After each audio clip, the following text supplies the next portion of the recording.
संतश्रेष्ठ श्री गजानन महाराजांच्या प्रकट दिनाच्या उत्सवानिमित्त आज आपण चिंतन इथं करणार आहोत.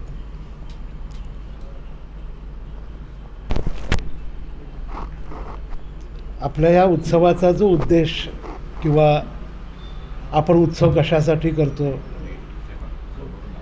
तर भगवंताचा आनंद प्राप्त व्हावा, त्या सच्चिदानंद परमात्म्याचेच आपण अंश असल्यामुळं आपल्याला कल्पना आहे की गजानन महाराजांचं एक गणगण गणात बोते म्हणून त्यांचा मंत्र आहे.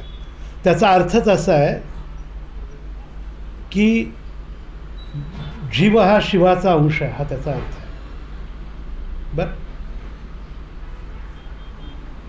आत्तापर्यंतच्या लहानपणापासूनचं जर आपलं जीवन सगळ्यांचं जर बघितलं तर आपण सर्वजण सुखाच्या शोधात आहोत, सुखप्राप्तीच्या शोधात आहोत. प्रत्येकाच्या जीवनामध्ये सुखप्राप्तीची व्याख्या वेगळी आहे, पण आपल्या सगळ्यांचा कॉमन प्रॉब्लेम एकच आहे की सुखाच्या वस्तू अनेक आपल्या घरी आल्या. पूर्वी पाटावरवंटा होता, मिक्सर आला, आता वॉशिंग मशीन आलं, टी व्ही आला, मोबाईल आला, सगळं आलं. सुखाची सोय करणाऱ्या वस्तू घरी आल्या, पण सुख घरी आलं का हा जर आपण आपल्यालाच प्रश्न विचारला तर कळतं की आपण खरोखर सुखी झालो आहोत का. आणि सुखी होण्याचा मार्ग जो संतांनी सांगितला, आपल्याला प्रत्येक संतांनी सांगितलं, आपल्याकडे जेवढे काही संत झाले त्यांनी सुखी होण्याचा मार्ग सांगितला. आणि तो सुखी होण्याचा मार्ग दृश्यमानात नसून तो अंतरंगात आहे, अंतर्मुख होण्यामध्ये आहे, हेच त्यांनी वारंवार सांगितलेलं आहे. जो प्राप्त है वही पर्याप्त है, हेच त्यांनी सांगितलं. आपल्या प्रपंचामध्ये आपण राहूनसुद्धा ते समाधान कसं काय प्राप्त करता येईल ह्याविषयी महाराज जन्मभर बोललेत. आणि ते जे सुख आहे, ज्या संतांनी, आपल्या प्रत्येकाचं भाग्य असं आहे की आपल्या जीवनामध्ये सद्गुरूचा आपल्यावर लक्ष आहे किंवा प्रत्येकाने एक अनुग्रह घेतलेला आहे. प्रत्येकांच्याकडे सद्गुरूंचं अधिष्ठान आहे. पण तेवढं असूनसुद्धा आता आपण माझ्या सकट आपण जर म्हटलं, आपण 10 वर्ष, 20 वर्ष, 25 वर्ष, काही 40 वर्ष, 50 वर्ष साधना करतो, आपण उपासना करतो, महाराजांनी सांगितल्याप्रमाणे नामही घेतो, पण तरीसुद्धा आपल्याला हवं तेवढं समाधान नाही मिळालेलं. की जे समाधान ब्रह्मानंदांनी प्राप्त करून घेतलं. ब्रह्मानंद जेव्हा इंदूरला गेले आणि महाराजांची भेट झाली, या आरतीमध्ये आहेत ती भेट झाल्यानंतर महाराजांचा आलिंगन, आणि महाराजांना ते म्हणाले की तुम्ही विद्या घेतली म्हणा, ती घेतली म्हणाले. पण ते मला 18व्या अध्यायातली ते माऊलींचं ती जी ओवी आहे ना ती आठवते, जेव्हा अर्जुनाला भगवंताने मिठीत घेतलं आणि काय म्हणाले, हृदय एक झाले, या हृदयीचे त्या हृदयी घातले, द्वैत न मोडिता केले अर्जुना आपणासारखे. हे फार सुंदर आहे. द्वैत न मोडिता केले हा शब्द फार महत्त्वाचा आहे. म्हणजे त्यांच्यामध्ये द्वैत न मोडिता म्हणजे मी भक्त किंवा तू भक्त मी भगवंत, तू वल्लभ मी कांता, हा जो भेद आहे हा तसाच ठेवून आपल्यासारखं केलेला आहे. म्हणजे त्याच्यामध्ये कुठल्याही प्रकारचं बाह्य शरीर न बदलता अंतरंग आपल्यासारखं करून या हृदयीचे त्या हृदयी घातलं. आणि ती जी अवस्था ब्रह्मानंदांना प्राप्त झाली, तर ती अवस्था आपण कमीत कमी त्या उद्देशानं आपल्या जीवनामध्ये आता तरी चाललं पाहिजे की महाराजांनी मला अगदी आपल्यासारखं करावं. हा आपलं काहीतरी जीवनामध्ये ध्येय पाहिजे. जे ध्येय घेऊन ब्रह्मानंद लहानपणी बाहेर पडले आणि त्या आरतीच्या शेवटी ती निष्ठा मला तुम्ही द्या अशी त्यांनी प्रार्थना केली पेठेकर. तर या आरतीचे जे 3 चरण आहेत, 3 कडवी आहेत, ह्या 3 कडव्याचं जर आपण एक सांगू, आपण आरती बघायची आहे ती, पण सांगोवांग जर विचार जर केला तर त्याच्यात 3 शब्द आहेत, 3 तत्व आहेत. पहिलं तत्व आहे विश्वास, दुसरं तत्व आहे श्रद्धा आणि तिसरं तत्व आहे निष्ठा. विश्वास म्हणजे काय, तर या जगात देव आहे यावर माझा विश्वास आहे, बरोबर आहे. श्रद्धा म्हणजे काय, या जगात देवच आहे, ही श्रद्धा. आणि निष्ठा म्हणजे काय, देवच जग आहे. लक्षात आलं का. विश्वास म्हणजे या जगात देव आहे, श्रद्धा म्हणजे या जगात देवच आहे आणि निष्ठा म्हणजे देवच जग आहे. ब्रह्मानंदांची स्थिती ही होती की महाराजच सगळं आहेत, ब्रह्म सगळं आहे. आणि हेच अर्जुनाला भगवंतांनी सांगितलं. आणि अर्जुनाला सुद्धा, अर्जुन आणि भगवंत सुखाच्या सागरामध्ये असे भगवंत म्हणतो, अर्जुना तू माझे इतकं स्मरण करतोस की मी माझं देवत्व सोडायला तयार आहे तुझ्यासाठी. ते देवत्व मी तुला दिलेलं आहे. काय भक्तावरचं प्रेम असेल. आणि ते जे प्रेम आहे ना, ते लौकिक प्रेमासारखं नाही आहे. आपण जे काही प्रेम करतो ना, ते काय प्रेम नव्हे बरं. ते जे प्रेम भक्ताचं भगवंताचं आहे किंवा ब्रह्मानंदांचं ब्रह्मचैतन्यांचं आहे, की ते जे प्रेम आहे त्या प्रेमाचा जो आविष्कार केलेला आहे आणि ही जी आरती केलेली आहे, मला असं वाटतं की त्यांनी त्या एकंदरीत म्हणजे मला असं की त्या अवस्थेमध्ये जाऊन ती आरती झालेली आहे त्यांच्याकडं. तर ह्या आरतीचं जर सुरुवात जर बघितली, आपल्याला सगळ्यांना ब्रह्मानंदांचं चरित्र माहिती आहे, ते चरित्र सांगण्याची काही आवश्यकता नाही आहे. पण त्यातलं तत्त्व काय हे आपल्याला बघायचं आहे की मला त्यांच्यासारखं जर व्हायचं असेल जीवनामध्ये,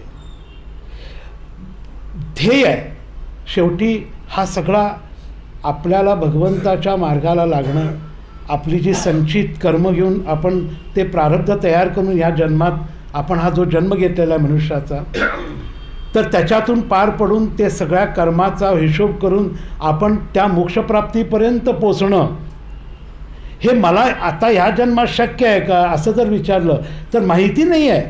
माझं कर्म काय आहे, माझं पूर्वजन्मीचं कर्म काय आहे, पूर्वायुष्यामध्ये मी काय काय केलं आहे, ते सगळं we have to pay for that. मला ते सगळंच फेडावं लागेल. पण ध्येय मात्र मला त्यांच्यासारखं व्हायचं पाहिजे. ह्या नाही, पुढच्या जन्मात कधीतरी होईल, पण आपण ते ध्येय ठेवून जगायला शिकलं पाहिजे. आपल्या जीवनात जर ध्येय असेल तरच आपण त्या पद्धतीनं जगू शकतो. त्या जगण्यामध्ये एक आनंद आहे, तो जिवंतपणा आहे. आणि जगणं हे ताजं पाहिजे. आपलं रोजचं जगणंसुद्धा ताजं पाहिजे. म्हणून घरामध्ये कधी कंटाळा आला म्हणू नये. आपण जगणं ताजं पाहिजे. कधी आपल्याला आपल्या जगण्याचा कंटाळा येऊ नये. का जगणं ताजं होत नाही आपलं, कारण आपल्या जीवनामध्ये ध्येय नाही. जे ध्येय ब्रह्मानंदानं होतं आणि ज्या ध्येयासाठी ते ब्रह्मानंद लहानपणीच बाहेर पडले. तर ह्या आरतीची सुरुवात अशी आहे, ओवाळू आरती गुरुवर ब्रह्मानंदासी, आज्ञापालन त्याग विरक्ती सेवा कार्यासी. अप्रतिम आहे. काय केलं ब्रह्मानंदांच्या बाबतीत ते म्हणताना सांगतात की त्यांनी आपल्या महाराजांना एकदा ब्रह्मानंदांच्याबद्दल विचारलं होतं की ब्रह्मानंद म्हणजे काय, तर आज्ञापालन. शिष्यानं आज्ञापालन कसं करावं हे ब्रह्मानंदांच्याकडून शिकावं. आपण गुरु करतो. एकादशीला एका आपल्या गुरुना घरी बोलवलं. घर लहान होतं, छोटी खोली होती. ते गुरु आले, महाएकादशीचा दिवस होता. गुरु आले घरी. तो शिष्य जो होता तो मोहरीत अडकलेला दगड काढत होता. तर तो म्हणाला, आलात बरं झालं, ते मला दगड काढायला जरा मदत करा तेवढी. असं असू नये.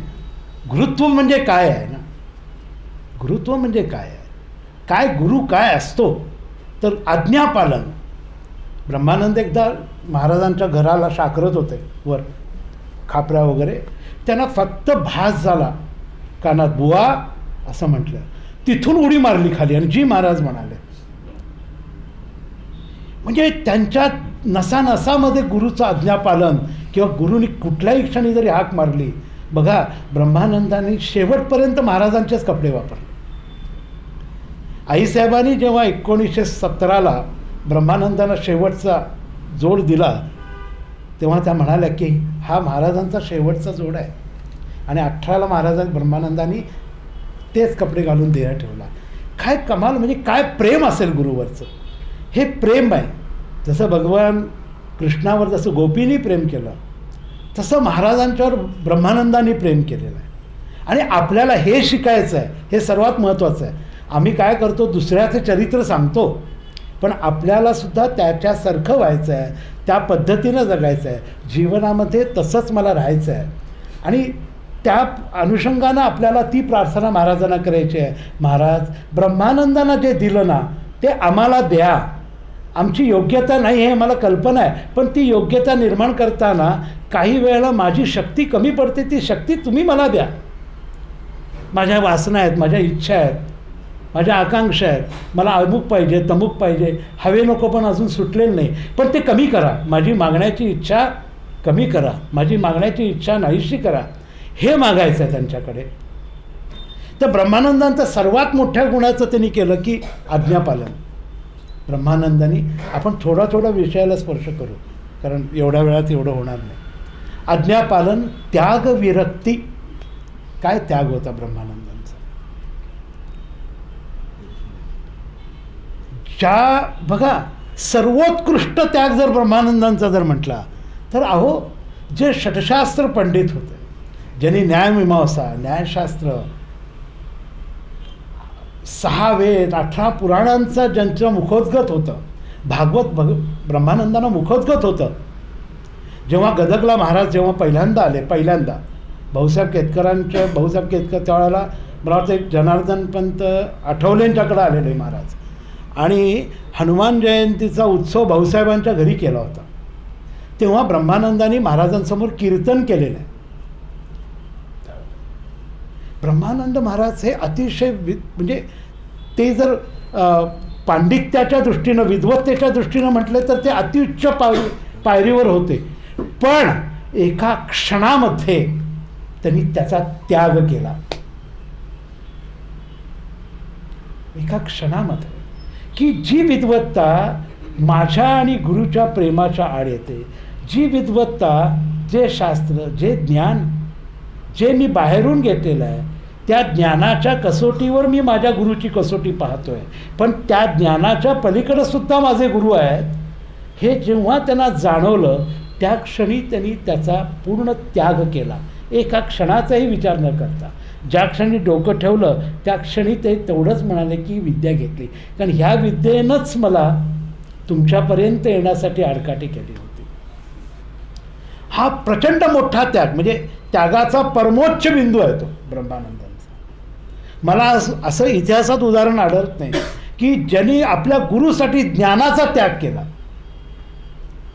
गुरुचरित्रामध्ये 2-3 अध्यायामध्ये आहे का दीपंकरची कथा आहे, तो त्यांनी गुरुचा महारोग घेतला वगैरे, ही कथा आहे त्याच्यात.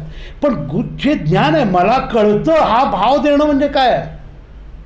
अहो, आपल्याला जर आपल्या समोर जर काही चर्चा चालली असेल आणि त्यातलं थोडंसं आपल्याला काय माहिती असेल तर लगेच तोंड घालतो आम्ही मध्ये.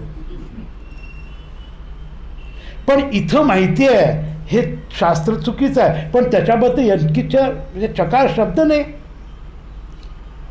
किंवा आतून सुद्धा त्यांना कधी वाटलं नाही. कारण ब्रह्मानंदांच्या बाबतीतच महाराजांनी एकदा सांगितलं की त्यांच्या कुटस्थामध्ये सुद्धा वासना नव्हती. आता वासना म्हटलं की नुसतीच कामवासना नाही आहे, ही जी काही लौकिकाची, ज्ञानाची, लालसेची, मला सर्व काही कळतं, हा भाव, ह्या ज्या इच्छा आहेत, ही सुद्धा वासनाच आहे. त्या म्हणजे ते पूर्णतः स्वतःला त्या ज्ञानाचं, त्या सगळ्या विद्वत्तेचं विस्मरण केलं होतं त्यांनी. हे मला कमाल वाटते हो.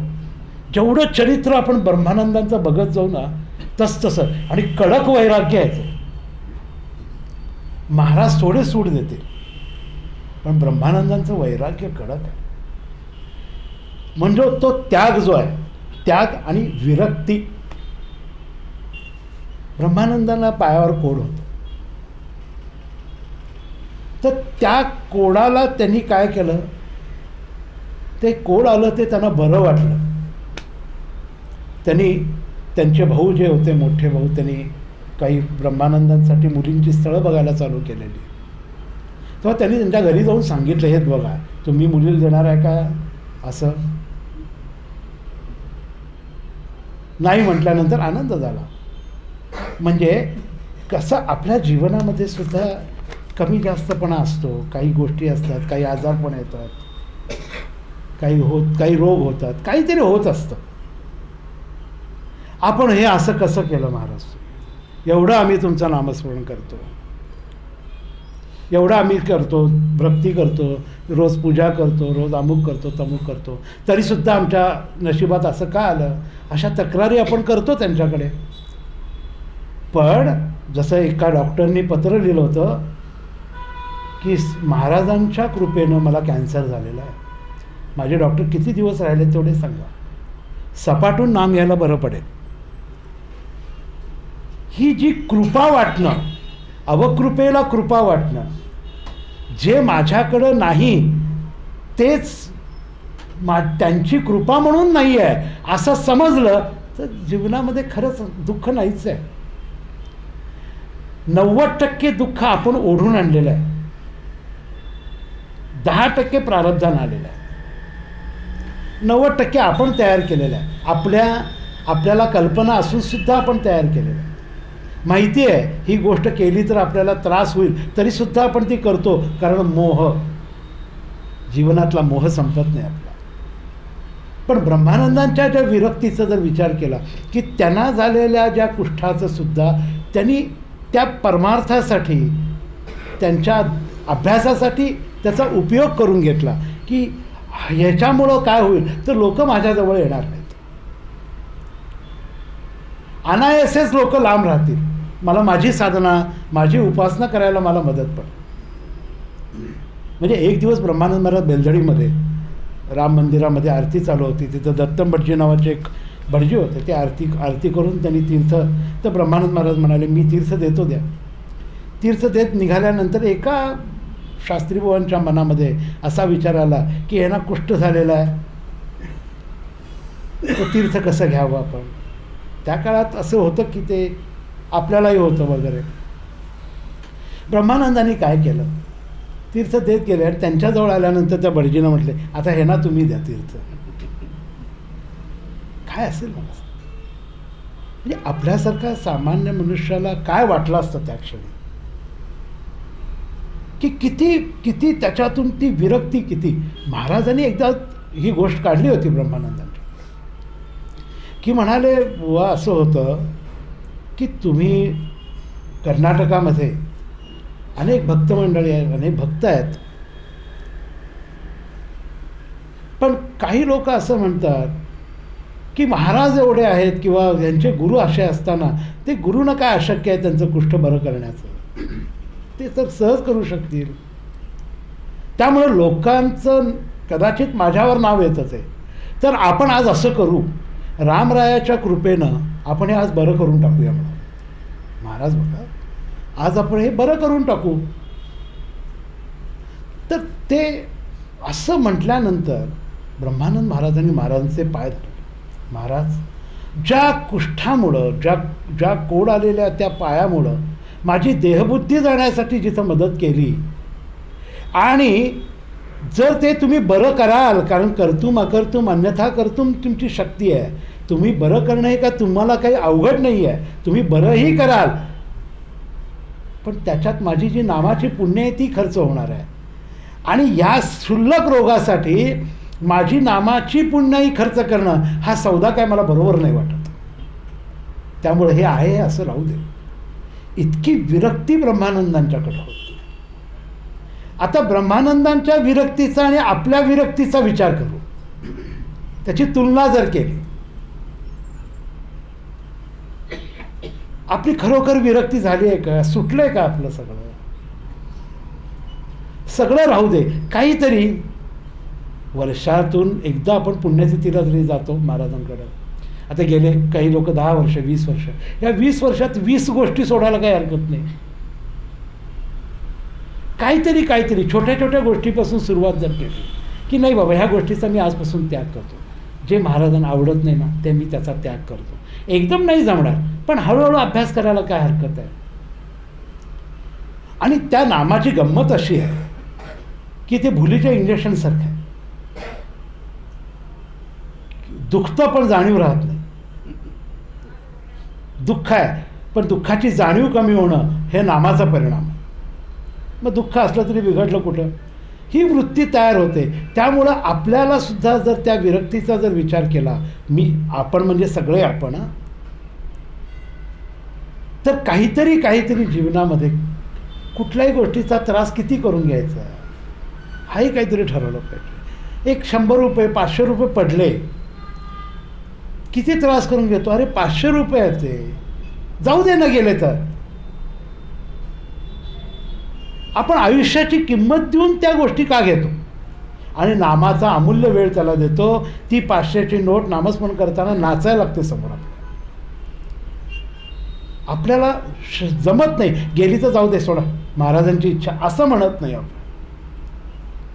महाराजांची इच्छा आपण फक्त बंगल्यावर नाव देताना म्हणतो, गुरुकृपा. महाराजांची इच्छा, गेलेल्या गोष्टी जाऊ देत ना, गेलं तर गेलं, आपलं काय आयुष्य थोडी गेलं त्याच्यामध्ये. पण आपल्याला तो नाही विचार येत, हे असं कसं झालं, हे एवढं होतं आपलं. तर ते पहिला म्हणाले की ओवाळू आरती गुरुवर ब्रह्मानंदासी, आज्ञापालन त्याग विरक्ती सेवा कार्यासी, बनशंकरीने प्राण वाचवून दिधले दर्शन. बनशंकरीने प्राण वाचवून दिधले दर्शन, वेदशास्त्र वक्तृत्व पुराणे झाला संपन्न. बनशंकरीने प्राण वाचवून, का वाचवले प्रमाणे बनशंकरीनं प्राण? जेव्हा जीवनामध्ये माझं काहीतरी ध्येय ठरतं, माझी किंवा शुद्ध बीजापोटी रसाळ म्हणतात ना, असं की शुद्ध बीज, घरामध्ये वातावरण असं आहे की वडीलसुद्धा, त्यांचं गाडगोळी कुटुंबच एकंदरीत सगळं भिक्षुकी करणारे होते, देशस्थ ऋग्वेदी होते, भिक्षुकी करणारे होते. जवळ आसपासच्या ब्रह्मानंद महाराजांना सुद्धा शिकण्यासाठी पाठवलं होतं. काही विद्या त्यांनी जंतली शास्त्रींच्याकडून वगैरे, हे फार कमी दिवसामध्ये हे ब्रह्मानंद महाराज शिकले होते. पण तरीसुद्धा त्यांचा ज्या पद्धतीचा खोडकरपणा होता किंवा काय होता, तो कमी होत नव्हता. घरातले लोक त्यासाठी त्यांच्यावर चिडलेले होते, वडील म्हणा, आई म्हणा, काका म्हणा. मग एका उद्वेगामध्ये ते बाहेर पडलेत. लहान मुलं आहे, तसं कळण्याचं वय नाही आहे, पण त्याच्या उद्वेगात ते तिथून जवळ असलेल्या बदामीमध्ये आले. रात्रीची वेळ होती, गुरुजी पूजा करून बाहेर पडले होते. ते तिलकवन म्हणतात त्याला, तिलकवन. आणि त्या तिलकवनामध्ये त्यावेळेला जंगलच होतं ते. तर त्यावेळेला त्या पुढं जे कुणी बदामीला गेला असेल तर त्यांना कळेल की समोर ते एक सरोवर आहे, तिथे कुंड आहे, ते तिथं ते गेले होते. त्यावेळेला बनशंकरीनं त्यांचे प्राण वाचवले की तुझा जन्म ह्याच्यासाठी नाही आहे बाळा, तुझा जन्म काहीतरी पुढं जगाला शिकवण्यासाठी आहे, जगाला ज्ञान देण्यासाठी आहे. त्यामुळं तू हा विचार करू नकोस. मग तिथे त्यांना पहिल्यांदा बनशंकरीचं दर्शन झालेलं आहे, तिचा स्पर्श झालेला आहे, त्या शक्तीचा स्पर्श झालेला आहे. थोडक्यात ज्ञान प्राप्त व्हायचं असेल, नाम घेण्यासाठी सुद्धा शक्ती लागते ना. म्हणून श्रीराम जयराम जय जयराम का नाव दिलं? श्री म्हणजे शक्ती आहे, ते ऐश्वर्य आहे नामाचं. शक्ती असल्याशिवाय आपण काहीच करू शकत नाही. हा शक्तीचा खेळ आहे सगळा. आपला हात सुद्धा असा उचलता येत नाही ना शक्तीशिवाय, शक्ती लागते. ती शक्ती पहिल्यांदा ब्रह्मानंदांना स्पर्शाने बनशंकरीने दिलेली आहे. ती कशा पद्धतीनं ती संक्रमित झाली हे काय आपण तर्कानं सांगू शकत नाही, ती अनुभूतीतला प्रांत आहे तो. पण तो ब्रह्मानंदांना तिथं त्यांना दर्शन झालं आणि वेदशास्त्र वगैरे ते सगळे शिकले. नश्वरतेने ईश प्राप्तीचे करून दिले स्मरण. हे फार छान आहे. देह नश्वर आहे, हा देह आलेला हा कधीतरी जाणार आहे. आजकाल तर काही सांगता येत नाही. कुठल्या क्षणी कुणाचा मृत्यू आहे काय नाही. जग नश्वर आहे. ब्रह्मानंदानेच मोक्षप्राप्तीच्या रहस्यामध्ये लिहिले, आयुष्याचा भरोसा नाही. खरोखर आहे का हो भरोसा? सगळं नश्वर आहे, सगळं जाणार आहे, सगळं change is the constant process in life. हे सगळं बदलणार आहे. जग परिवर्तनशील आहे. जगाचा नाश कधीच होत नाही, वस्तूंचा कधीही नाश होत नाही, देहाचा सुद्धा कधी नाश होत नाही. ते रूपांतरित होतं. जगामध्ये अशी कुठलीही वस्तू नाही दृश्यातली की ज्याचा नाश झालेला आहे. तिचं रूपांतर होतं. देह जळला, त्याचं मातीत रूपांतर झालं ना. ती राख मातीत गेली, नदीत गेली, कुठं का गेली, रूपांतर होतं. नष्ट होत नाही काहीच, नाश होत नाही. पण नाश होत नाही, तो नश्वर आहे. म्हणजे दिसणारी वस्तू जशी आहे तशी कधीही राहत नाही. आपण जसे जन्माला आलो तसे मरताना नसतो. असतो का? जसं आपण जन्माला आलो तसं मरताना असतो का? नाही. देहाच्या माध्यमातून सुद्धा नाही, विचारांच्या सुद्धा नाही. म्हणजे माझा जसा जन्म झाला तसा माझा शेवट होत नाही. मग हे जे नश्वर आहे, बनशंकरीनं काय सांगितलं ब्रह्मानंदांना? अरे हे सगळं नश्वर जग आहे, हे देह नश्वर आहे. ह्या देहाचा उपयोग साधन म्हणून कर. ईशप्राप्तीचं साधन म्हणून या देहाचा तू उपयोग कर. ईशप्राप्तीचं साधन म्हणून या देहाचा जर उपयोग केलास तर तुला लक्षात येईल की देह किती साधनामयी आहे, किंवा त्याचा साधन म्हणून कशा पद्धतीनं त्याचा उपयोग करता येईल. मला हात दिलेत, मला वाणी दिलेले आहे, मला डोळे दिलेत. आपण काय काय करतो बघा. सगळे अवयव दिलेले आहेत ना. असं नाही आहे ना की आता एखाद्याला डोळे नसतात, एखाद्याला पाय नसतात, पण आपल्याला तर सगळं दिलं आहे ना भगवंताने. मग त्याचा उपयोग आपण काय करतो? 90% पाप डोळ्यांनी घडतं. आपण जे पाहतो, ज्या दृष्टीनं पाहतो,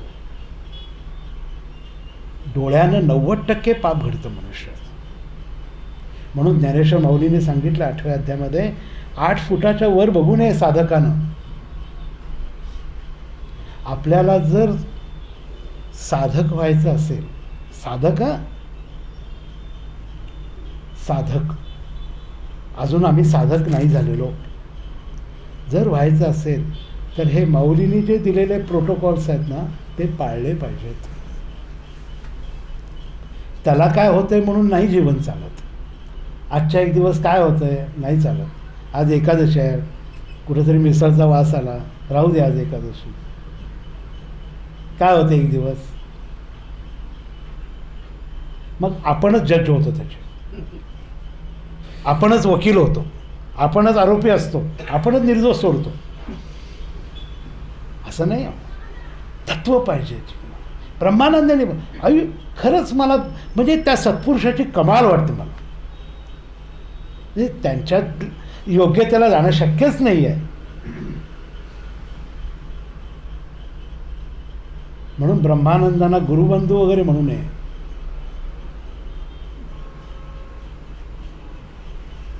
फार महनीय आहे ते. म्हणजे ब्रह्मानंदांचं स्थान जर बघितलं आपण तर ब्रह्मानंद महाराजांचं स्थान कोठी खोलीतलं नाही आहे. कोठी खोली हे त्यांचं मंदिर आहे असं म्हणू आपण. पण ब्रह्मानंदांचं स्थान सर्वोच्च आहे.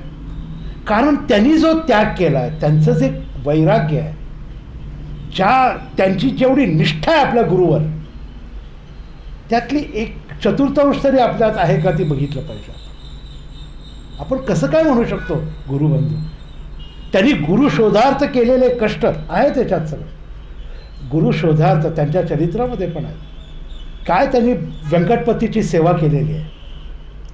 ओले त्यानं पहाटे स्नान करायचं पुष्करणीमध्ये, बाहेर यायचं, पंचा भिजलेला असायचा. त्या खडकाळ म्हणजे आत्तासुद्धा त्या आता तर खूप छान झालं आहे ते व्यंकटापूर, पण अगोदर म्हणजे 10 वर्षापूर्वी प्रदीप फार जातो, त्या 10 वर्षापूर्वी 20 वर्षापूर्वी व्यंकटापूरचं जर आपण बघितलं तर खडकाळ होतं पूर्ण ते. त्याच्यामध्ये प्रदक्षिणा घालायच्या त्यावेळेला काटे कुठे होते सगळे. आणि किती वाजेपर्यंत? दुपारी 12 साडेबारा वाजेपर्यंत अखंड प्रदक्षिणा घालायच्या. मग तुळशी वगैरे असायच्या तिथे. मग स्नान परत करायचं, पूजा करायची व्यंकटपतीची. पूजा करून सोरटूरपर्यंत जायचं, भिक्षेला जायचं. 2-3 घरच भिक्षा मागायची, कोरडी भिक्षा. ती भिक्षा घेऊन यायची, ती पाण्यात बुडवायची, त्याचे 3 लाडू करायचे कणकीचे. एक गाईला घालायचा, एक पाण्यात माशांना सोडायचा आणि एक त्यातला थोडासा आपण खायचा.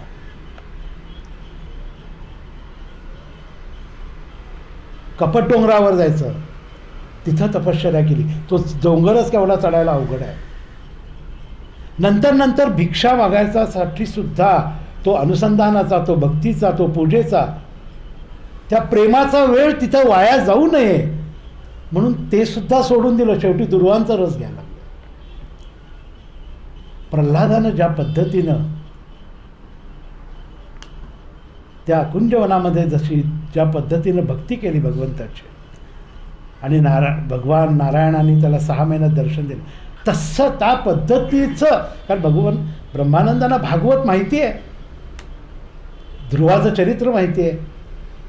ध्रुवानी काय पद्धतीनं गालाला शंखाचा स्पर्श झाल्यानंतर मग ध्रुव बोलायला लागला, हवा खाऊन राहिला, ध्रुवांचा रस पिला, अशा पद्धतीनं त्यांनी केलेलं आहे.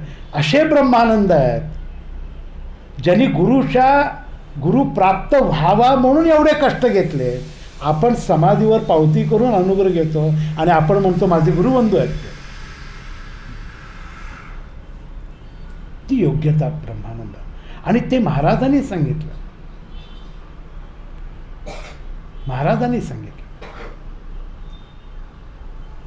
अश्वत्थपूरचा राम महाराज ब्रह्मानंदांशी बोलायचा. त्याला बोलका राम म्हणतात. ही शक्ती होती, पण अप्रगट. त्यांनी कधीही आपल्या गुरुशिवाय दुसरं कुठलाही त्यांनी पुढं केलेलं नाही. त्यांनी गुरुचं चरित्रच सतत समोर ठेवलं आहे. मी कोणी नाही हेच कायम दाखवलेलं आहे. म्हणून ते मोठे आहेत. जगा धाकुटा होईजे ती जवळीक माझी. तोच परमात्म्याच्या जवळ आहे जो जगामध्ये लहान होऊन राहतो. जो मागं सगळ्यात बसतो ना तोच खूप मोठा असतो. हे खुर्चीत बसणारे वगैरे काही मोठे नाहीत. ही स्थिती होती. म्हणून की नश्वरतेने ईशप्राप्तीचे करून दिले स्मरण, मार्गदर्शना व्यंकटापती झाले अवतीर्ण. हे अवतीर्ण. मग एवढ्या कष्टांची सेवा, एवढ्या कष्टाने ब्रह्मानंदाने व्यंकटपतीची सेवा केलेली आहे की मला हे पाहिजे, मला ते जीवनातलं समाधान पाहिजे. तेव्हा व्यंकटपतीने सांगितलं की तू सद्गुरूच्या शोधार्थ जा.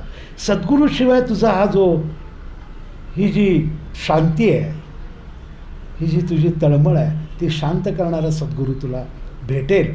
तू सद्गुरूच्या शोधार्थ जा असं व्यंकटपतींनी त्यांना सांगितलं. अवतीर्ण होऊन म्हणती पुढं काय म्हणाले? आत्तापर्यंत आपण काय बघितलं? ओवाळू आरती गुरुवर ब्रह्मानंदासी, आज्ञापालन त्याग विरक्ती सेवा कार्यासी, बनशंकरीने प्राण वाचवून दिधले दर्शन, वेदशास्त्र वक्तृत्व पुराणे झाला संपन्न, नश्वरतेने ईशप्राप्तीचे करून दिले स्मरण, मार्गदर्शना व्यंकटापती झाले अवतीर्ण. हां, पुढं म्हणाले म्हणती सद्गुरुविन ना गती रे, जा गुरुसी शरण, हेच पुन्हा श्री दत्तगुरूंनी करून दिले स्मरण. व्यंकटपतींनी सांगितलं की सद्गुरूशिवाय तरणोपाय नाही आहे. या कलियुगामध्ये देवापेक्षा सुद्धा श्रेष्ठ हे संत आहेत. जे आत्मज्ञाने चोखडी संत ही माझी रूपडी, असं माऊली म्हणाले. आत्मज्ञानानं जो परिपूर्ण झालेला संत तो मीच आहे असं समज पार्था, असं भगवंत म्हणते.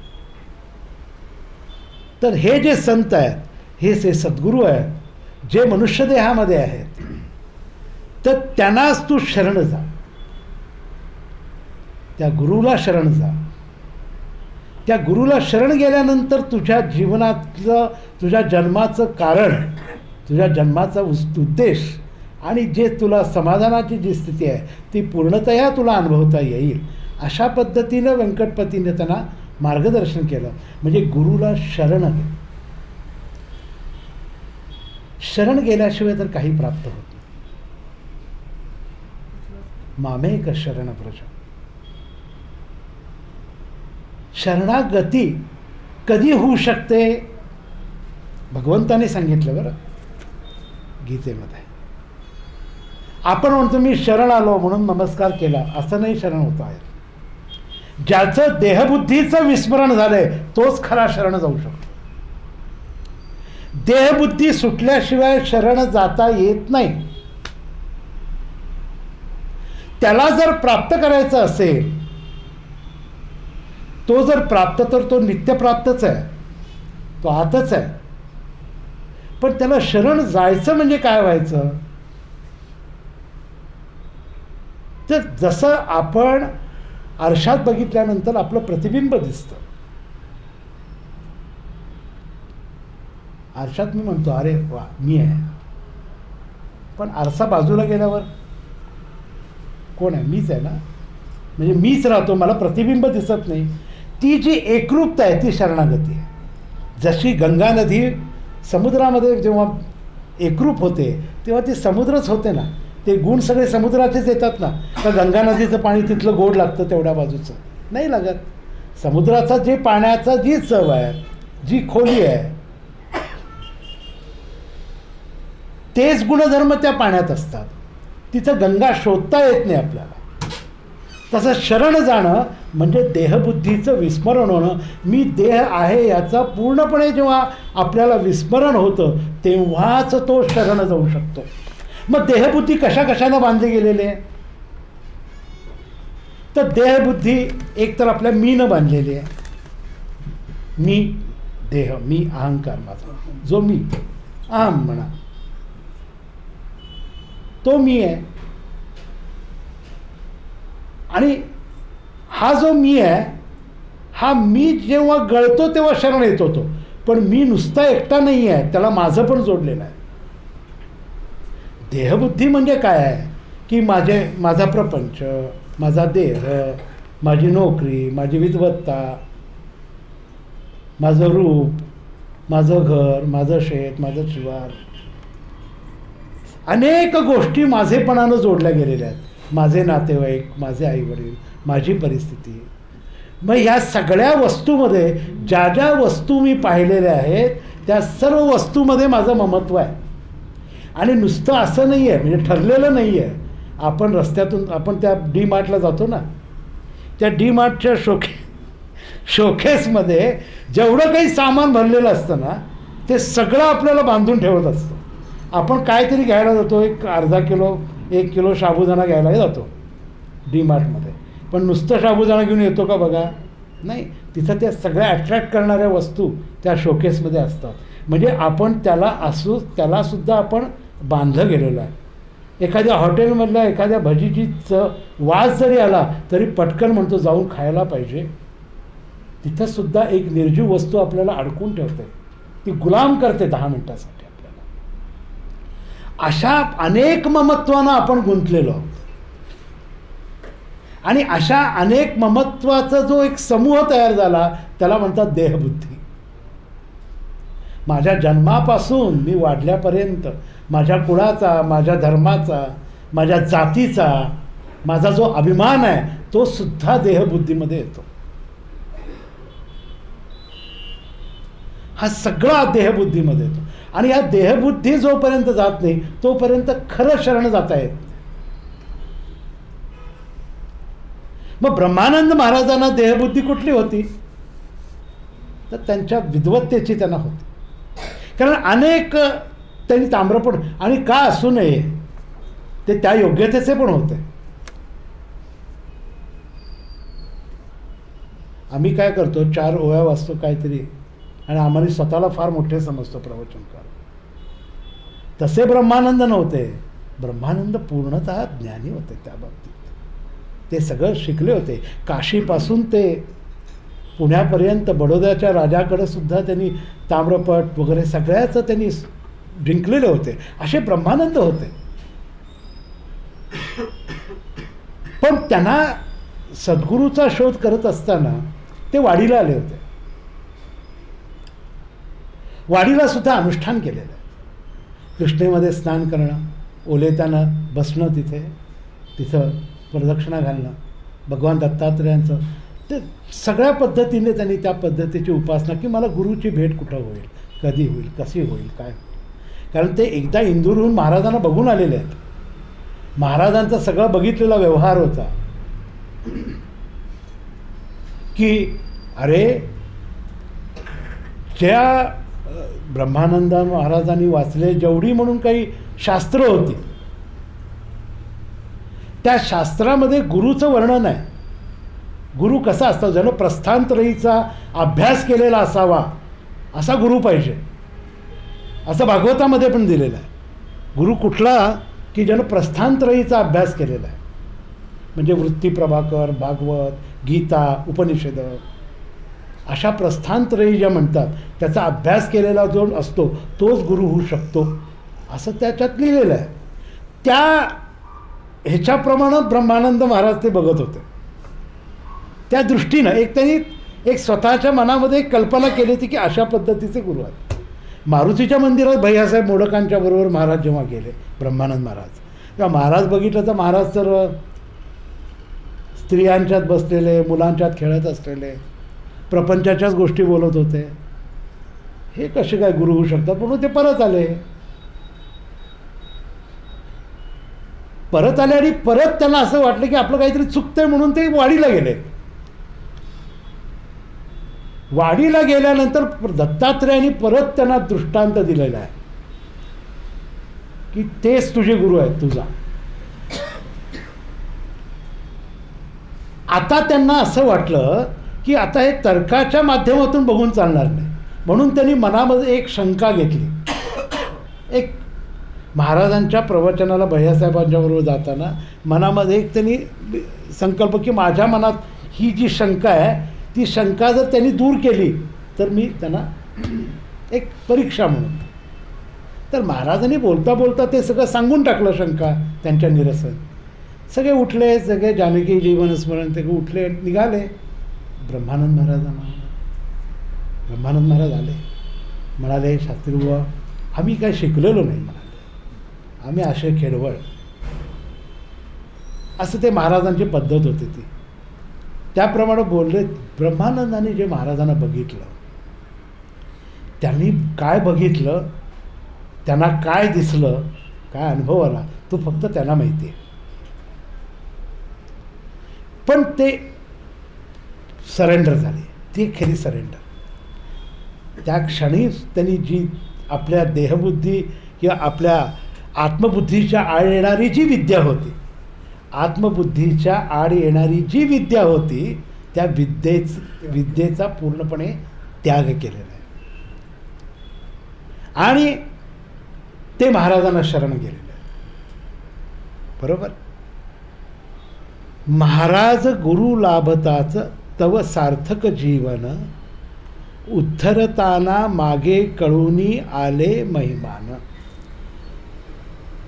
एकदा का गुरुची भेट झाल्यानंतर त्यांना असं वाटलं की आता जीवनाचं सार्थक झालेलं आहे. जीवनामध्ये जी काही परिपूर्णता पाहिजे होती याच्यासाठीच मी केला होता तो अट्टहास, ते आता मिळालं. आता बस, आता काही नाही मिळवायचं राहिलं असं आपल्याला वाटत नाही. गुरु मिळाले ना, आता मला मिळवायचं जीवनामध्ये काही राहिलेलं नाही. बस, माझ्या जीवनातला सगळ्यात भाग्याचा क्षण कुठला असं जर आपल्याला कोणी विचारलं तर म्हणावं ज्या क्षणी मला गुरुप्राप्ती झाली किंवा ज्या क्षणी मला नाम मिळालं तो माझ्या जीवनाचा सर्वात भाग्याचा क्षण आहे. आता जीवन म्हणजे माझ्या जीवनामध्ये आता ह्याच्यापेक्षा काही चांगलं होऊ शकत नाही असं आपल्याला वाटत नाही आहे. आपल्याला जर कोणी विचारलं ना कसं चाललं आहे, चाललं आहे आपलं बरं, हे असे आपले जे आपण हसत नाही कधी. लहान मूल रोज 70 वेळा हसतं. आपण कमीत कमी 7 वेळा तरी हसलं पाहिजे रोज. आपल्यात प्रसन्नता नाही राहिलेली, ओढून ताणून चाललंय. आपलं नाम आपल्या परिस्थितीवर अवलंबून आहे. देहाची स्थिती योग्य असेल तर ठीक आहे, बिघडली की संपलं, नाही होत. घरची परिस्थिती बरी असेल तर ठीक आहे, बिघडली की संपलं, नाम नाही. कुठं जायचं असेल तर पहिला चाट नामाला, आधी पूजेला मग नामाला. विसरतो ती नेमकी माळ विसरतो घरातली. का नाही होत? कारण ती माझी प्रायोरिटी नाही आहे. त्याला मी सर्वोच्च मूल्य दिलेलं नाही आहे. माझ्या जीवनामध्ये मला माझ्या गुरूंनी ज्या क्षणी नाम दिलं त्या क्षणी माझं जीवन कृतार्थ झालं. आता जीवनामध्ये ह्याच्यापेक्षा काही चांगलं होऊ शकत नाही असं आपल्याला वाटत नाही. अजून काहीतरी बाकी आहे माझ्या जीवनात व्हायचं. अजून एखादं घर व्हावंसं वाटतं, अजून एखादी खोली व्हावीशी वाटते, अजून एकदा कुठेतरी जाऊन यावंसं वाटतं, अजून काहीतरी इच्छा आहेत. त्या इच्छेला विश्रांती नाही आहे माझ्या. आणि जेवढ्या इच्छा आहेत तेवढ्या माझ्या त्या संकल्पना वाढत जातात. मग ती इच्छा पूर्ण झाली, महाराजांची कृपा. बरोबर आहे, त्यांच्याच कृपेनं होतं, हेही बरोबर आहे. पण नाही झाली पूर्ण तरी कृपा म्हणत नाही आपण.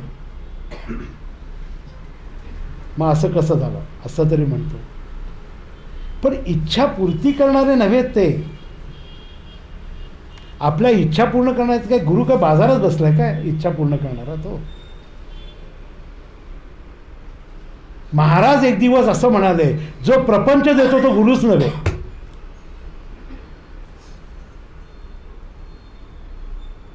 गुरुला प्रपंचच नसतो, तो शिष्यासाठी प्रपंच करतो. प्रपंच हा शिष्यासाठी करतो. का करतो? की तुम्हाला जी दुःख आहेत, महाराज म्हणाले तुम्ही काय दारिद्र्य भोगलंय, एवढं मी दारिद्र्य भोगलेलं आहे. वेळ आल्यानंतर चुलीची लाकडं तोडून स्वयंपाक केलेला आहे म्हणाले, एवढं दारिद्र्य भोगलेलं आहे. मग त्यांच्याकडं आपण जे मागतो ते देण्यासाठी ते नाही आहेत. आपला प्रपंच त्यांनी का नीट केलाय अजून तरी? मी सांगू, आपला प्रपंच तरी व्यवस्थित आहे जगाच्या मानानं. का केला असेल व्यवस्थित? आम्ही काहीतरी करतो म्हणून नाही केलेला, त्यांना वाईट करता येत नाही म्हणून केला आहे. त्यांना कुणाचंही वाईट करता येत नाही, त्यांना कुणाचं अंतःकरण दुखवता येत नाही. म्हणजे आमच्या साधनेमुळं प्रपंच आमचा चांगला नाही होत, त्यांच्या दयेनं प्रपंच चांगला होतो. तो प्रपंचसुद्धा का चांगला करतात? की साधनेसाठी वेळ मिळावा म्हणून. माझ्या शिष्याला, माझ्या मुलाला काय ते सांगू तुम्हाला, ओवी एक आहेत त्या माऊलींच्या, की देह वैकल्याचा वारा असं म्हणतात. देह हा विकलतेचा वारा आहे अर्जुना. देह वैकल्याचा वारा झणी लागेल या सुकुमारा. आपल्या शिष्याला सुकुमार, माझ्या या मुलाच्या, माझ्या शिष्याच्या या सुकुमार देहाला कुठलाही त्रास होऊ नये म्हणून मी काय करतो माहिती आहे का अर्जुना? नामाचा पिंजरा घालतो म्हणाले भोवतीनं. देह वैकल्याचा वारा झणी लागेल या सुकुमारा, म्हणून आत्मबोधाचा पिंजरा सुये ते. त्याच्या बाजूनं मी करतो. किती किती गुरु आपली काळजी करतो, किती तो आपल्याला उचलून धरले त्यानं आपल्याला. नाहीतर आपलं एवढं छान होणं शक्य आहे? पण हे जे जीवन आहे हे सार्थकी कधी लागेल? जेव्हा त्यांना आवडेल असं मी वागायला लागेल तेव्हा. त्यांना आवडतं असं मी वागतो का? का नाही वागत? इथं दुसरं तत्व येतं, म्हणजे श्रद्धा. आपली श्रद्धा कमी. त्यांना आवडेल असं आपण वागत नाही, म्हणून आमचं जीवन सार्थकी लागत नाही. कधीतरी पूर्ण विराम पाहिजे, कधीतरी महाराज नको मला आता पास पुरे, हे पैसे वगैरे हे नको नको नको आता अजिबात देऊ नको मला, असं कधीतरी यायला पाहिजे ना आपल्यात. बघा आपल्या आता ह्या वयामध्ये दारिद्र्य येण्याचा संभव आहे का? नाही. आता कशाला येईल दारिद्र्य? कशाला मागायचं ते? हे होऊ दे ते होऊ दे. सार्थकी जीवन तेव्हाच लागेल जेव्हा आपण गुरुच्या उपदेशानुसार, गुरुच्या तत्वानुसार, सर्व गुरूंची तत्व एकच आहेत. गजानन महाराजांच्या बोधवचनात सुद्धा तीच तत्व आहेत. सर्वाभूती भगवंत पहा, काया वाचा मनानं कुणाचा अंतकरण दुखू नका. भागवतामध्ये तोच भागवत धर्म सांगितला आहे. भागवत धर्म म्हणजे दुसरा काय आहे? हाच तर धर्म आहे जो महाराज सांगतात, जे ब्रह्मानंद सांगतात तेच आहे. पण त्याप्रमाणे नेमके आपण वागत नाही. त्यामुळं आपल्याला जीवनामध्ये कृतार्थता वाटत नाही, सार्थकता वाटत नाही, आपल्याला आपल्या गुरुबद्दल कृतज्ञता वाटत नाही. आपण कृतज्ञ नाही आहोत गुरुबद्दल. कधीतरी भिजलेल्या डोळ्यानं बघितलं तर त्याला, महाराज तुम्ही माझ्या जीवनात इतकं केलं आहे, किती कष्ट होतात, किती दयाळुत्व होतं त्यांच्याकडे. ब्रह्मानंद महाराज म्हणायचे ना की माझे गुरु दयासिंधू आहेत. अहो प्लेग होता गोंदवल्यात, सगळे दहीवाडीला जाऊन राहिले. महाराज एकटेच होते राम मंदिरामध्ये. 3 मुलं आली गोंदवल्यामध्ये. संध्याकाळची वेळ होती. महाराज आरती करत. महाराज त्यांना म्हणाले, अरे आत्ता मुलांना आत्ता कशासाठी आला तुम्ही? इथं प्लेग आहे. ते म्हणाले, महाराज आपल्या दर्शनासाठी आलो, मला माहीत नव्हतं. म्हणाले, आता असं करा, वेळ झालेली आहे, रात्री इथंच झोपा, उद्या सकाळी मात्र लगेच निघून जावा, कारण प्लेग आहे. तर त्या मुला रात्री झोपली.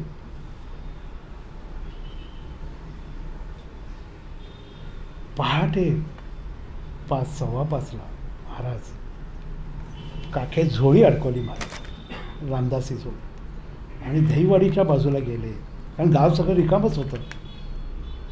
आणि त्या घरासमोर जाऊन म्हणाले, माझी मुलं गावाला निघाली, मला काहीतरी तांदूळ वगैरे थोडे देता का?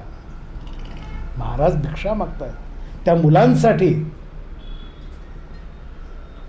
माझी मुलं गावाला निघाली आणि महाराजांनी भिक्षा मागून आणलेलं ते भात आणि ते पिठलं रामाच्याच चांदीच्या त्या नैवेद्याच्या ताटात महाराजांनी त्यांना जेवायला वाढून पाठवून दिलं.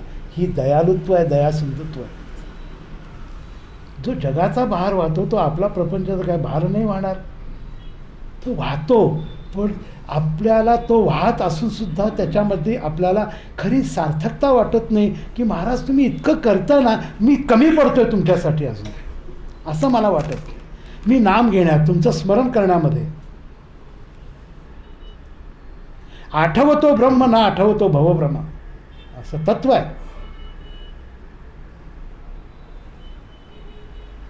आपल्याला स्मरण राहत नाही, तोच खरा प्रपंचाचा भ्रम आहे. आपलं सतत विस्मरण होते. विस्मरण करून देणाऱ्या गोष्टींची ताकद एवढी आहे की नामासारख्या, नाम रतन धन पायो, अशा रत्नाचं विस्मरण होऊ शकतं. अशा गोष्टी आहेत जीवनामध्ये आपल्या. आपल्या प्रपंचामध्ये, आपल्या बाजूबाजूला, आपल्या दृश्य जगामध्ये आपण जिकडे जातो तिकडे अशा गोष्टींची ताकद आहे की जे मला माझ्या गुरुनं दिलेलं नाम, जे नाम रतन धन पायो आपण म्हणतो, वस्तू अमोलिक दी मेरे सद्गुरूने कृपा कर अपनायो, ते अमोलिक वस्तू जी आहे, जी अमूल्य वस्तू आहे, जी मला मोक्षप्राप्तीपर्यंत नेणार आहे, जी मला जन्ममरणाच्या चक्राच्या बंधनातून सोडवणार आहे, अशा वस्तू माझ्याकडं असताना सुद्धा त्या वस्तूकडं दुर्लक्ष करून देण्याची शक्ती अशी कुठली वस्तू या जगामध्ये आहे की त्या वस्तूची शक्ती आहे की ह्या वस्तूकडे माझं दुर्लक्ष होतं. म्हणजे आपण त्या वस्तू मनाच्या आसक्तीनं, मोहानं, हवेपणामुळं, तृष्णेमुळं, त्याला तहान म्हणतात, तयार केल्या तशा वस्तू, त्या वस्तूंची किंमत वाढवलेली आहे. जसा एखादा मुलगा रस्त्यातला पतंग धरायला जातो, तो जीवाची पर्वा न करता उडी मारतो तिथं, पण त्याला वाटत नाही की मला जीव जाईल यात. तो पतंग दिसतो, त्या पतंगाचा मोहानं तो जीवसुद्धा घालवतो आपला. जसं आपण 5 रुपयाची नोट पडली तर अगदी कॉट खाली जाऊन झोपून बघतो कुठं मिळते का नाणं. इतकं आपण क्षुल्लक झालो. कसे शमणार आपण ब्रह्मानंदाने? आणि आम्ही काय म्हणतो, ब्रह्मानंद माझे गुरुबंधू आहेत. आपलं असं काय गेलंय म्हणून आपण म्हणावं ते? हे मी मलाच विचारतो बरं. माझ्यातच अजून सुधारणा कमी आहेत, जेवढ्या हव्यात तेवढ्या होत नाहीत. पण ब्रह्मानंदांचं चरित्राचं चिंतन किंवा ह्या आरतीचं चिंतन करताना मला एक्झॅक्टली सुहास पेठे काकांची धारणा काय असेल याचा विचार करतो. इतकं विलक्षण लिहिलेलं आहे ते. तर गुरु आज्ञेने पदव्या विद्या दिधल्या सोडून, आपण बघितलं मगाशी. पण एक शेवटचं चांगलं आहे. शेवटचं म्हणजे की नामासाठी जगला श्रीना प्रमाण मानून. गुरु आज्ञेने पदव्या विद्या दिधल्या सोडून नामासाठी जगला श्रीना प्रमाण मानून. बरोबर आहे? किती आहे ना. गुरु आज्ञेनं आपण बघितलं मगाशी. पण नामासाठी जगले, नामासाठी जगले, नाम होऊन जगले. 1913 ते 1918 ब्रह्मानंद महाराजच होते.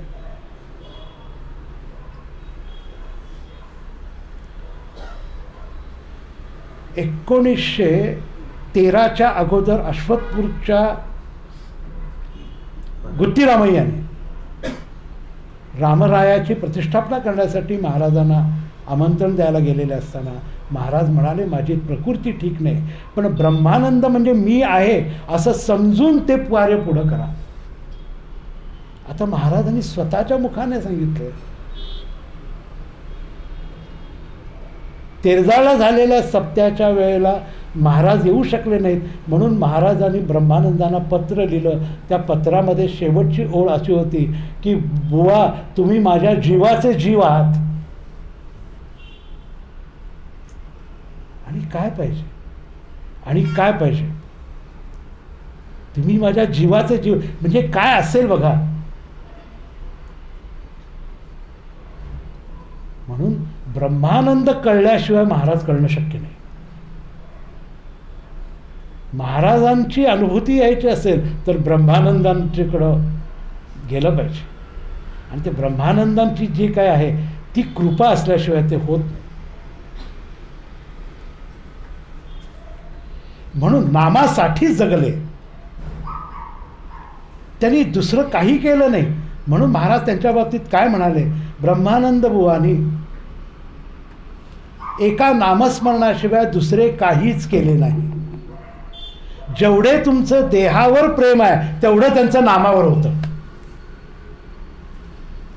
आता कसं आहे बघा, आपल्याला सगळ्यात सहवास जास्त देहाचा आहे. आपण देहाशी तादात्म्य आहोत की नाही? माझं सगळ्यात जास्त प्रेम देहाबरोबरच आहे. देहाचा सहवास जास्त आहे जन्मापासून. त्यामुळे सहवासानं माझं देहावरचंच प्रेम. एक लहान काळी मुंगी जरी चढली अंगठ्यावरून, ती काही चावत नाही, तरी शरीरभर संवेदना पसरतात. तसं नाव घेतल्यानंतर शरीरभर पसरतं ते. म्हणून जेवढं तुमचं देहावर प्रेम आहे तेवढं त्यांच्या नामावर होतं असं ते म्हणतात. ब्रह्मानंदानी आणखीन एक ठिकाणी काय म्हटलंय, ब्रह्मानंदानी नाम प्राणापलीकडे जपलं. म्हणजे नाम म्हणजे प्राण झालेला त्यांचा. मग ही गोपींचीच अवस्था आहे. गोपींच्या बाबतीत तेच म्हटलं ना, कान भयो प्राणमय, प्राण भयो कानमय, हृदय में न जाने कान है कि प्राण है. कान आहे का प्राण आहे, नाम आहे का प्राण आहे. प्राणाबरोबर सांभाळलं नाम, म्हणजे त्यांनी नामाशिवाय, म्हणून नामासाठी जगला, नामासाठी जगले. श्रीना प्रमाण मानून महाराज नामात आहेत.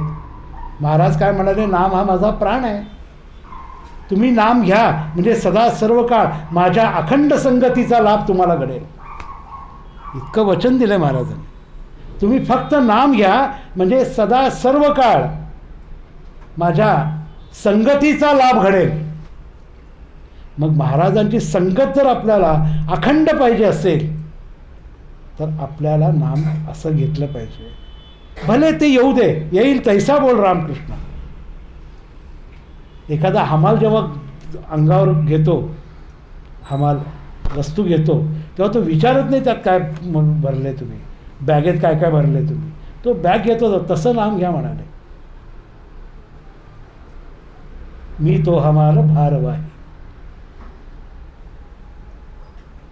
त्याप्रमाणे की कुठलाही विचार नाही, ह्या नामातून मला काय मिळणार आहे हा विचार न करता नाम घेत राहावं. जेवढं जमेल जेवढं होईल तेवढं, जास्तीत जास्त. हां, आपले काय उपद्व्याप थांबावं असं नव्हे, आपले जे रोजची जी कामं आहेत करू नका असंही नव्हे, पण ते करताना त्यांचं स्मरण ठेवून ते जर केलं, नामाचं स्मरण. महाराजांनी एक फार छान सांगितलं की म्हणाले प्रत्येकाची तक्रार आहे की नाम घेताना विचार येतात, तर मग इतर विचार करताना नाम का घेऊ नये असं म्हणा. नाम करताना विचार जर येतात तर इतर विचार करताना नाम का घेऊ नये.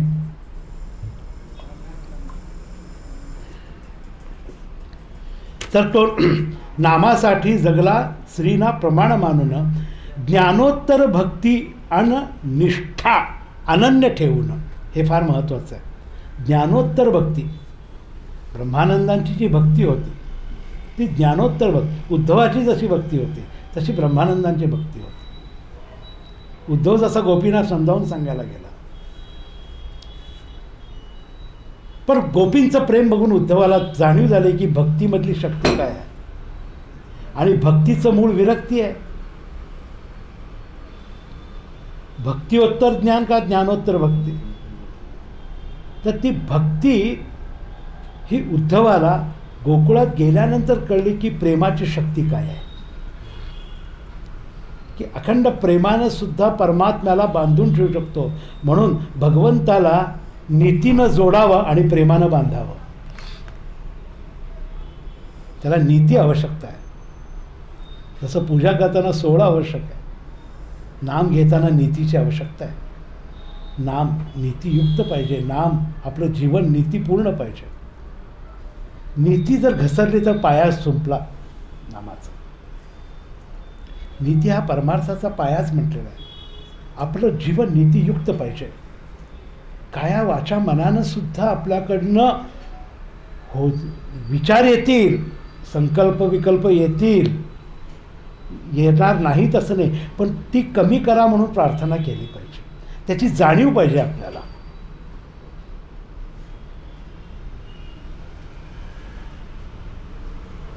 बाबा म्हणायचे वाईट विचार आला की आंघोळ करा. विवेकानंदांनी मायावतीला एक अद्वैत आश्रम बांधलेला. तर त्या अद्वैत आश्रम म्हणजे काय होतं की तिथं काहीच नव्हतं, फक्त ध्यानासाठी केलेलं. तर विवेकानंद असं म्हणायचे ती जी खोली होती ना त्यात वाईट विचार आला तरी जाऊ नका. म्हणून अयोध्येमध्ये पूर्वी कोपभवन होतं बघा, जिथं कैकई पहिल्यांदा रडली जाऊन, तिथं कोपभवन म्हणतात त्याला. म्हणजे राग आला तर एक खोली तयार केलेली असायची. आपलं घरच राग, आता आपलं घर कसं आहे प्रश्न त्याचा नाही आहे, पण नीतियुक्त जीवन पाहिजे आपलं. परस्त्री, परनिंदा, परपैसा आणि प्रसिद्धी ही 4 पथ्य पाळली पाहिजेत जीवनात. मुख्य, कुणाचं अंतःकरण दुखवू नका, कुणाच्या आपण घरात बसून कुणाची निंदा करू नका. Don't discuss the personalities. कुणाचा द्वेष करू नये. सर्वांचं चांगलं होईल. आपल्या घरात आजार येण्याचं मुख्य कारण ते आहे बरं का. मी एकदा सांगितलं होतं की स्वामी अखंडानंदांच्याकडे एकदम गेलेली बाई, तिला ब्रेस्ट कॅन्सर होता. तिनं विचारलं, महाराज जी कब ठीक हो जाएगा ये? तेव्हा ते म्हणाले कि ये गांठ कैंसर की नहीं है, आपके द्वेष की गांठ है, द्वेष कम करो सब ठीक हो जाएगा. तिला लक्षात आलं आपण काय काय करतो, त्याप्रमाणे ती वागली, तिचा आपोआपच गेला. आपल्या घरात येणारे रोगसुद्धा विनाकारण येत नाहीत. रोग येती पापरूपे. आपण जे वागतो, जे निंदा करतो, लोकांची हेटाळणी करतो, लोकांना कमी साधकांच्या तर हे फार आहे. साधकांच्यातच या ईर्ष्या इतक्या आहेत. कसं होणार आपण साधक? कितीही कोटी नाम घेतले तर त्यात जर फरक पडत नसेल आपल्यात तर कसं होईल? आपल्याला ब्रह्मानंदांनी सांगितल्याप्रमाणे जर व्हायचं असेल, त्या आदर्शाने जगायचं असेल, तर महाराजांनी जे सांगितलं तेच ब्रह्मानंदांनी सांगितलं आणि ब्रह्मानंदांनी ते होऊन दाखवलं. सर्वात महत्त्वाचं म्हणजे महाराजांनी समोर ठेवलेलं ते एक उदाहरण आहे की ब्रह्मानंदांनी मी सांगितलेल्या तत्वाप्रमाणे ते जगले, ते ब्रह्मानंद झाले.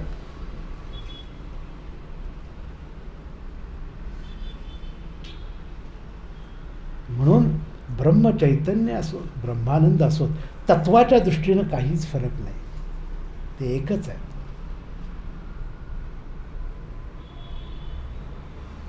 माऊलीने एक ओवी लिहिलेली आहे 6व्या अध्यायामध्ये, जे उन्मनीयेचे लावण्य तुर्येचे तारुण्य.